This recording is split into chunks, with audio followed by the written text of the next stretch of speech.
Yo, balik lagi sama gue di channel Bernatin. Dan ya, di hari Minggu ini gue akan mengupdate lagi seputaran Bitcoin, teman-teman. Ya, jadi sebelum membahas Bitcoin lebih lanjut, saya mau ucapin selamat berhari Minggu. Ya, selamat berakhir pekan. Waktunya lebih rileks, lebih santuy lagi, karena besok sudah hari Senin, teman-teman ya.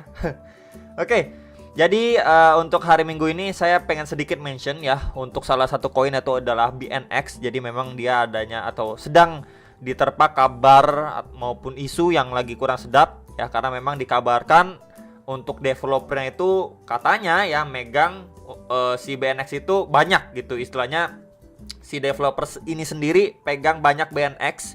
Kemudian juga adanya kecurigaan kalau memang untuk Ponzi ya dan lain sebagainya, money game gitu ya di BNX ini, makanya dia bisa turun drastis seperti ini itu, teman-teman ya.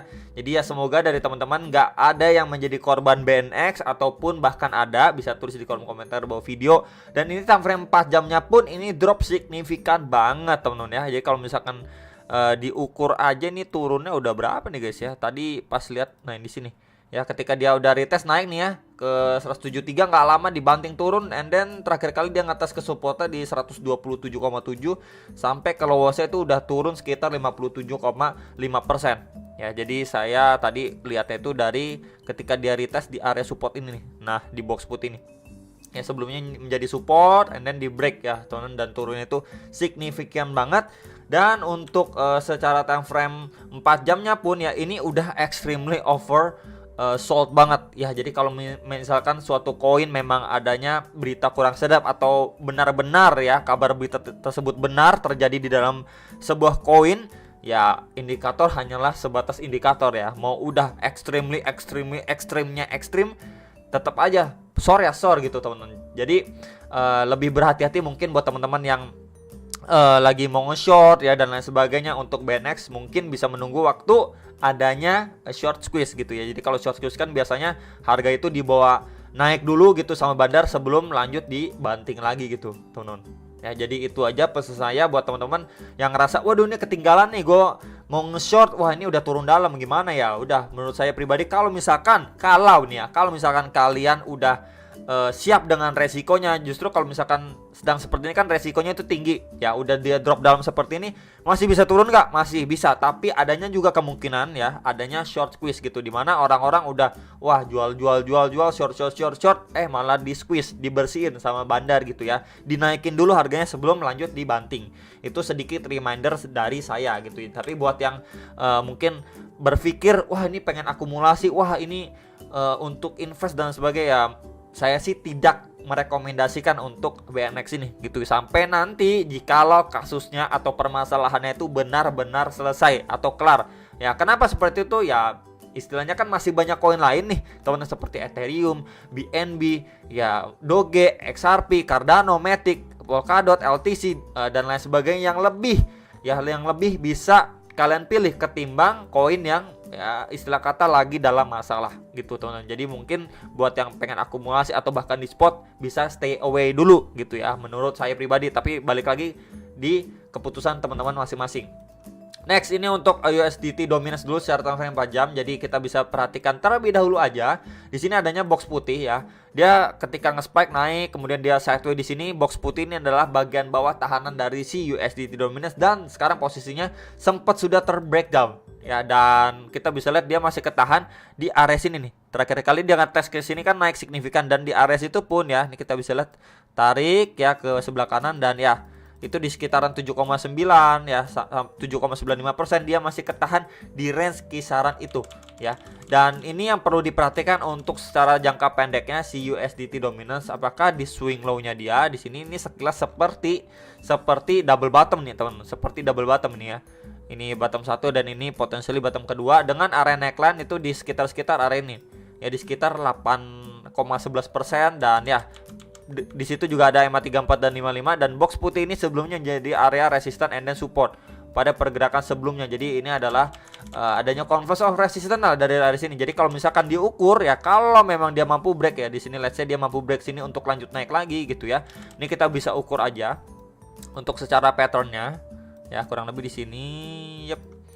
Kita copy dulu ya ketika dia breakout, dan ya ini targetnya pun di sekitar 8,26 sampai 8,3%. Dimana kalau kita turun time frame ke time frame yang lebih kecil di time frame 1 jam ya, di sini tuh pas banget teman-teman ya. Itu adanya next target resistance ya, terakhir kali dia pullback juga nih di sini.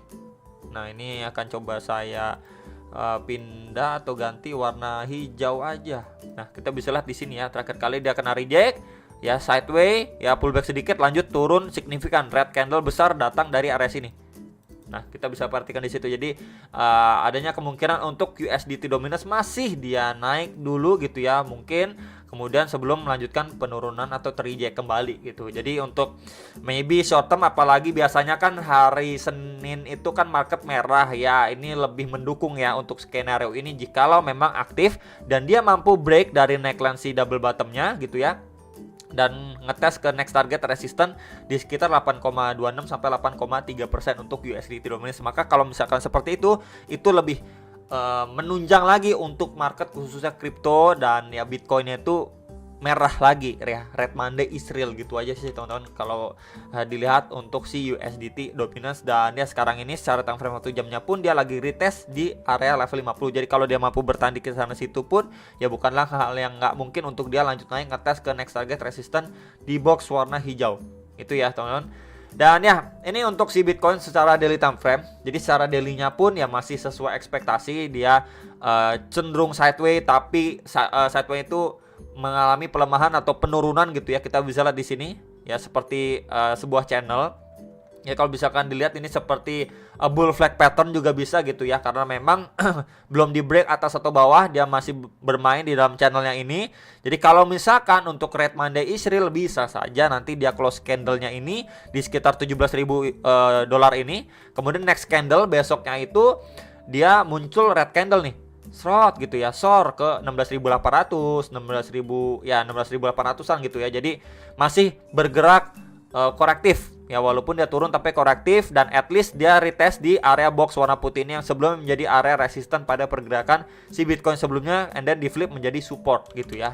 Jadi yang perlu kita tetap pantau adalah walaupun saja untuk besok jikalau memang masih dikasih Red Monday gitu ya, dikasih diskon lagi ya, at least yang perlu kita lihat adalah seperti ini ya, candlenya itu dicicil ya, berarti secara korektif sebelum nanti dia make decision apakah benar-benar ditunjang untuk breakout ke atas atau terbreakdown ke bawah. Tapi kalau misalkan dilihat secara candle korektif gini ya, probabilitas lebih besar untuk dia bisa breakout ke atas gitu ya. Yang perlu kita perhatikan itu aja, dan area yang krusial dijaga secara daily time frame-nya. Dan kalaupun dia mampu break gitu ya, mungkin kalau misalkan besok merah kemudian Selasa atau Rabunya dikasih hijau ya, next target kita bisa melihat di kisaran 17.500 sampai 18.000-an dolar untuk si Bitcoin secara daily time frame.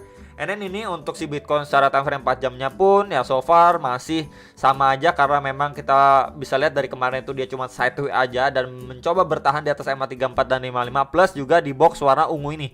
Ya, ini adalah area tahanan pertama dan terdekat untuk si Bitcoin secara time frame 4 jam di sekitaran 16.600-an sampai 16.777 dolar.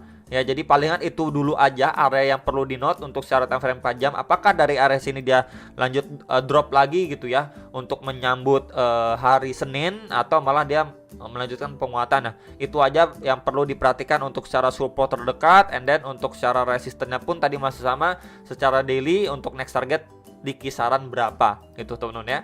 Kemudian kalau kita breakdown lagi sedikit lebih time frame yang lebih kecil di time frame 1 jam, kita bisa lihat di sini ya, range sideway-nya itu benar-benar tipis nih ya. Ini di bagian bawah itu di sekitar 16.800 sampai bagian atas itu 17.100. Jadi sekitar sebentar, ini sekitar 300 dolar ya.